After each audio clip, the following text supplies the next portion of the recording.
Right, so good afternoon YouTube. Little while since we've done a video. Today we are working on 3D printers. Um, I have bought the Anet A8 Plus. It's a 300 by 300. It says by 350 millimeter build deck, but apparently it can exceed up to about 400. Not tested that out yet. I'm not sponsored by Anet A8. I've bought it and I'm just messing about with it. In the past I had the Anet A8, which was a 200 by 200 by 240 build deck, I believe, if I remember rightly. So I'm not sponsored. I've bought this out of my own money.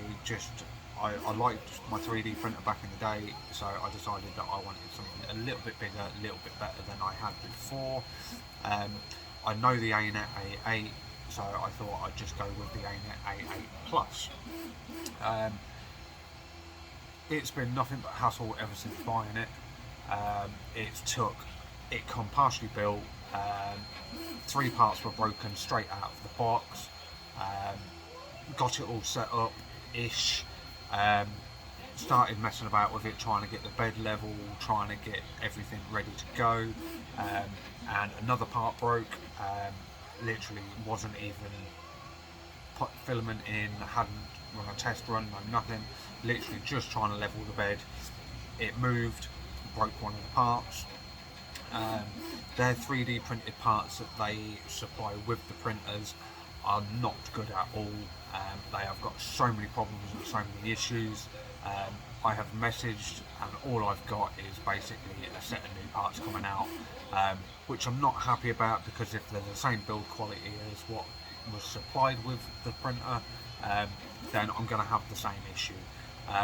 So the first thing I'm printing straight off of the back is a new X belt tensioner. Hopefully it comes out alright. The first one, I had a bit of an issue with over leaking from the nozzle. Luckily I'd got some spare parts from previously selling on eBay, which I still do a little bit of. I kept them because I knew I was going to get a 3D printer, so luckily I did. I switched it all out, re-leveled the bed, got it all sorted out, and it's now working. But it's been nothing but hassle. The end stop wasn't in the right place. Everything needed setting up and screwing down. Everything was loose from the factory. They didn't supply you with any filament, which they used to. What they sent with it was this little tiny pack of filament, which is not enough really to print anything. The build quality is okay. I did prefer the Anet A8 for structural soundness. I didn't really have to do a lot to my Anet A8 to get it up and running. Even though that was a full kit form, I built that from scratch. But it was pretty much out the box, build it, and it was up and running. This one has been a lot of faff. Good thing is with this, it comes with the glass build plate straight out, so that is quite good. That is a saving, because last time it was, I think I paid about £12–13 for that. With that we had to have the auto leveler, which was probably another £9–10. This, we don't need an auto bed leveler, although it possibly would be a good idea. But the first things I'm going to be printing are upgrade parts for the Anet A8 Plus. Especially as I still have bits broken, I've had to bodge it together just to get it up and running. Lots of Gorilla Glue. The one thing I do like about it is the build deck for the price point, and that it comes with all of the cable tidings, which my Anet A8 didn't. So it's been quite nice. I've already tidied up a lot of the wires. I will be rerouting them and changing them around a little bit, just because when I start printing all the parts for it, I can switch it around and actually make it so there is no tension on my all my cables, all the connectors, things like that, so I won't have any issues further down the line. I have watched a lot of videos on the Anet A8 Plus, and there are a lot of files out there for it. Obviously people that have bought it before have the same sort of issues that I've run into, so I'm going to print all of those and get down into those.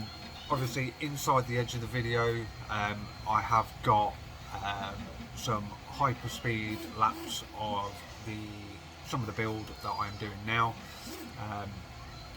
The first one failed miserably. I haven't got any photos or anything of that, I don't think, but I will put some photos up of the printer itself, some of the issues that I've had, and I will show you some of the builds and stuff as we go along. A lot of it will be time lapses, just because some of these builds are upwards of an hour plus, but I will record a lot of them and obviously put them into shorter videos so you can get to see some of the stuff that we're doing and messing about with. But I like the printer, it's a good bit of fun, and it's one of those things that you kind of sit and you just watch and watch and watch and watch and watch. You're not meant to, you're only meant to watch the first 2-3 layers, just to make sure it's bedding down properly, and then you can kind of walk away from it. But you do kind of get memorised by it, so I am going to be sat at the printer quite a lot just watching it. Obviously I had to buy a new roll of filament for it. Luckily the company that I use, I may leave links down below. Literally I bought it the night before and it was here the next day. I wasn't expecting it for 2 or 3 days, but it was 24-hour tracked and it was $10.99 free postage. So realistically it ended up costing me about £6.5–7, and the filament is running really nicely. It is actually quite nice filament. It is just a generic PLA, it's not PLA Plus or anything like that, it's just a generic PLA, but it's working wonders at the moment. So I'm going to put you back onto the time lapse, and we may do an end video depending how I feel.